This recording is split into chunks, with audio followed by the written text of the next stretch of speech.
ที่เหลือครับที่เหลือตั้งขบวนได้เลยนะครับที่เหลือป้ายเพิ่มถึงป้ายครับนี่ภาพเขาจริง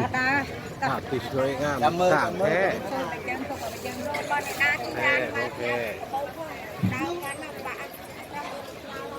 จุดที่แห่เด้อนี่อ้าวสร้างของจริงเด้อบ้านใดที่บ่มีช่างและนานๆจะเห็นช่างอันนี้ช่างบ่ได้อยู่ป่า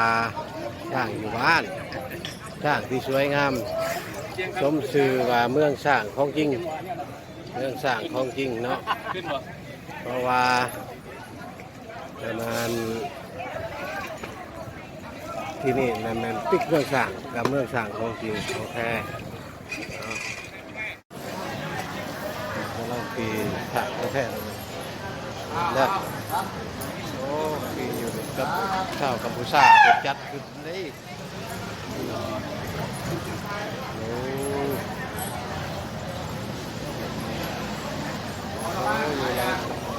นางนี่อุ้ย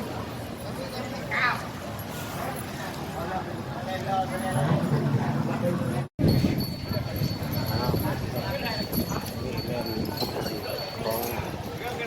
ติ๊กเมืองช่างช่าง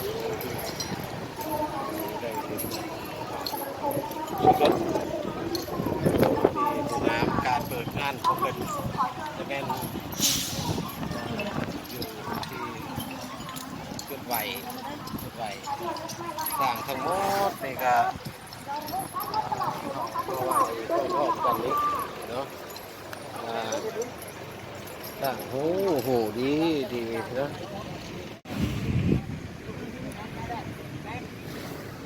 โอ้ภาพของจริงเด้อนี่ของแท้นี่ชดเลยนี่เอาสันเทียนคำกับคำไฟเด้อเอาโอ้ชมภาพที่สวยงามเด้อภาพที่อลังการที่น้องเราเผาปุ้ยเขาไปถึงเวทีที่เป็นจัดกะเกียมใบเนาะที่จะโชคดีได้อยากให้เป็นสำคัญขอให้ได้โชคดีเด้อสวยงามอย่างดีเนาะกับพี่น้องกัมพูชาเว้าภาษากัมพูชามาเลยบอกเลยสุดท้ายเว้าเองเว้าดัง What is that? My name? Yes My name is Rươn Hải. เรื่อนให้ Rươn Hải. สบายดีเด้อสบายดีเด้อนี่แม่กิจกรรมที่สำคัญของนี่น้องเผาคุยที่มากันจัดเป็นรายการกิจกรรมนับแต่วันที่27ถึงวันที่29ที่ของเพิ่น7 9 เดือนเมษายน2024หลังจากที่เลิกจากประชุมเกี่ยวกับเวียกงานสร้างวัฒนานุกรมของภาษาบรูและก็วันคุยโลกนี่เป็นจัดเป็นวันคุยโลกอยู่ที่อำเภอที่ขอรภูมิจังหวัดสุรินทร์ที่นี่เป็นแขกเมืองนี่ชุดพิเศษเป็นเมืองข้าที่กำลังครั้งนี้ก็โชคดีเจ้าภาพประจำเมืองจนว่าอ้าวให้ได้นางล้างช่างเด้อรายการนางล้างช่างรวมครับเพิ่นจัดเข้ากับชาวพี่น้องกัมพูชาสบายดีกัมพูชาสบายดีสบายครั้งนะว่าภาษากัมพูชาได้ไหมสปีกกัมพูชาสุขสบายและพวกพี่น้องพวกเขาจะเห็นภาพอันสวยงามสวยสดงดงามดังกล่าวนี้กวนช่างเป็นช่างหูช่างงามนี่ช่างนี่แม่ช่างที่นี่น้ำได้อยากกินน้ำจะได้ขอบคุณชิลานใหญ่ขอบคุณชิ วันนี้เป็นวันคุยโลกไม่เริ่มต้นจัดขึ้นแต่วันที่27วันที่29เดือนเมษายนปี2024เพราะฉะนั้นแล้วหลังจากที่คนคว้าศึกษาหารือเกี่ยวกับเวียกงานเกี่ยวกับเวียกงานการเขียนภาษาเพราะว่าเผ่าบรูมันจะมีอยู่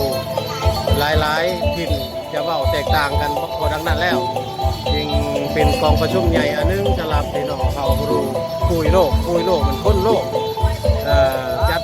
อยู่ที่ขอรภูมิจังหวัดสุรินทร์จึงพากันตกลงว่าจะเขียนเป็นและเป็นภาษาเว้ามันแตกต่างกันภาษาเว้าจึงจะเฮ็ดให้เขียนเป็นวจนานุกรมหันภาษาคุยเว้าจังได๋ตัวอย่างจาดอยหลังจากนั้นก็ภาษาบรูเด้จาดอยภาษาคุยเด้แล้วก็หลายๆเนาะในหันมาศึกษาหารือและหลังจากที่องค์ประชุมหันแล้วครับเพิ่นได้จัด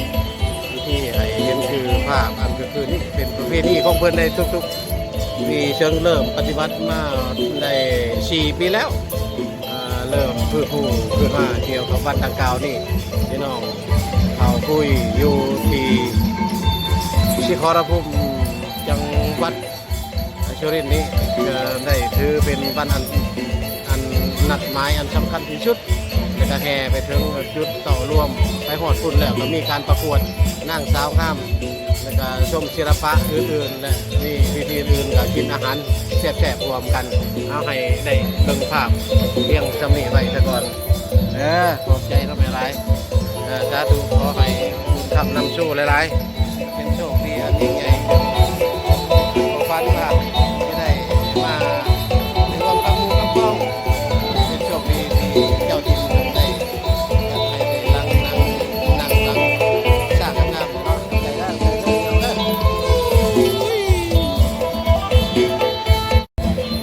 ระบวนการแห่เด้อพี่น้องอันนี้แม่นพิธีกรรมที่สำคัญเป็นขีดนัดไม้ก็มีผู้รักผู้ใหญ่ในประเทศไทยของเกี่ยวพันเรื่องเผ่าบรูฉะนั้นจากเล่าของเขาก็มีการนำขันเมืองทางเขตโพงามในและก็สมทบกับเมืองชลบุรีเด้ที่นั่นเนี่ยได้มาร่วมปรึกษาหารือเกี่ยวกับการเขียนวจนานุกรมในภาษาถึงแม้ว่าเผ่าบรูอันเดียวกันแต่ว่าจำเนียงเสียงเว้ามันจะแตกต่างกันเมืองนี่แหละเป็นเมืองช้าง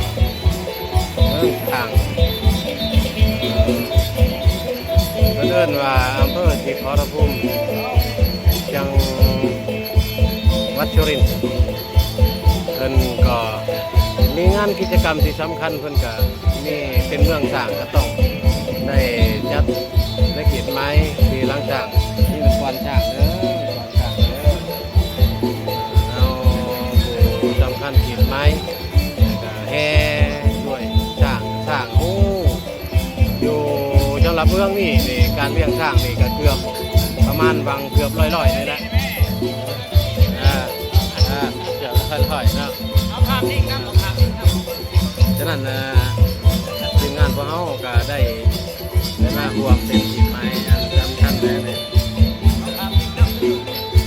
อยู่ยมราชดิโบเอ้ยอยู่ยมราชแหละมีตัวเดียวที่นี่หลาย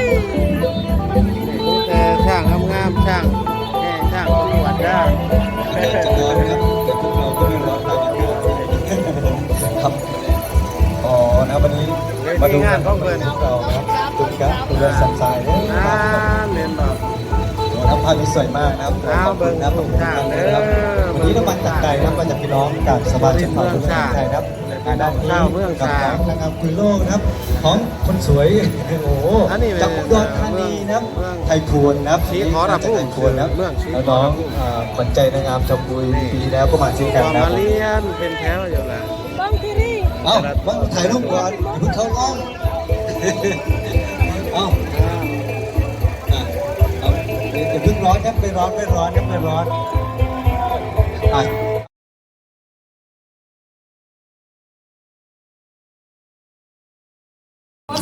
ยิงตอนนี้แมนขบวนแห่เป็นการสำเร็จลงและการสร้างแต่ละโต๊ะมาเทียบในบอลลงการปัตตพีมัน